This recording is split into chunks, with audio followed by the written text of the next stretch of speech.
L'édito politique sur Europe 1 avec Le Figaro. Bonjour Alexis Brézet. Bonjour Dimitri, bonjour à tous. Hier soir, pour garantir l'accord de non-censure qu'il souhaite obtenir du PS, Sébastien Lecornu a jugé nécessaire donc un nouveau débat sur la réforme des retraites. Est-ce que ça vous surprend, Alexis ?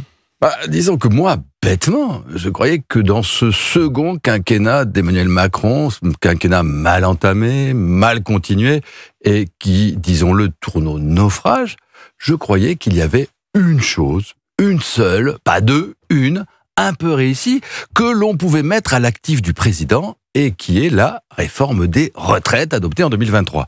Alors, pas une grande réforme, bien sûr, pas une réforme définitive, mais enfin une réforme tout de même, et surtout une réforme de structure, de celle que l'Europe, les marchés financiers, les agences de notation nous conjurent de mettre en œuvre.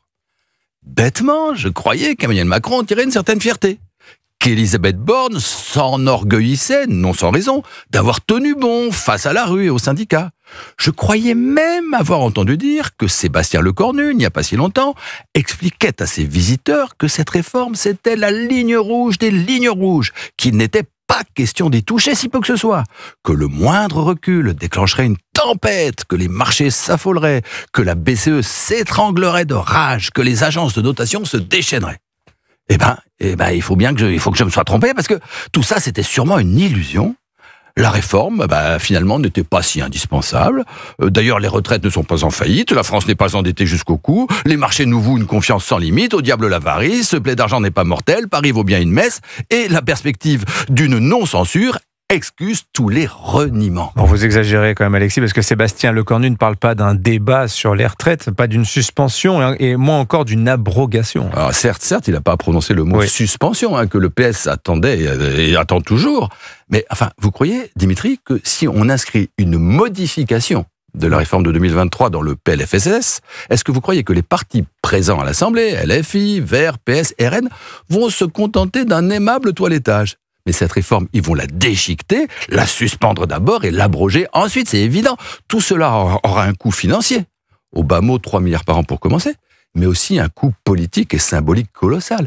Si on annule cette malheureuse loi déjà votée, mais ça veut dire qu'on ne pourra plus toucher, réformer les retraites pendant 10 ans.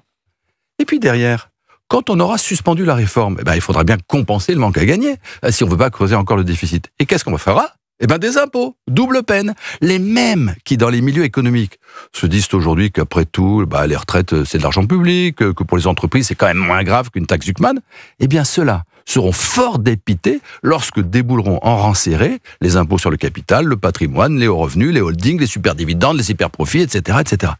Et le plus beau, c'est qu'il se trouve, paraît-il, des représentants de la droite LR pour approuver ce piteux marchandage. Ouais. C'est accablant. Après tout, Alexis, un retour à la stabilité politique, c'est peut-être à ce prix. C'est ce qu'on nous raconte, Dimitri, mais c'est une blague. Enfin, qui peut croire qu'on va construire quelque chose de solide sur ce pacte équivoque ? Vous croyez que les LR, ceux qui n'ont pas oublié qu'ils étaient de droite, que les philippistes, que François Bayrou, qu'une partie des macronistes, que ceux-là vont avaler tout cru le démantèlement de la réforme des retraites et qu'ils vont le voter comme un seul homme ?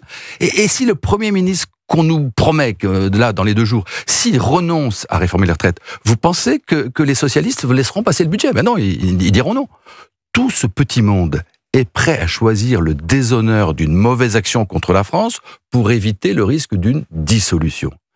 Ils auront et le déshonneur et la dissolution.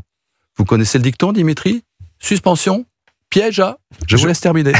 Merci Alexis Brézet, l'édito politique sur Europe 1.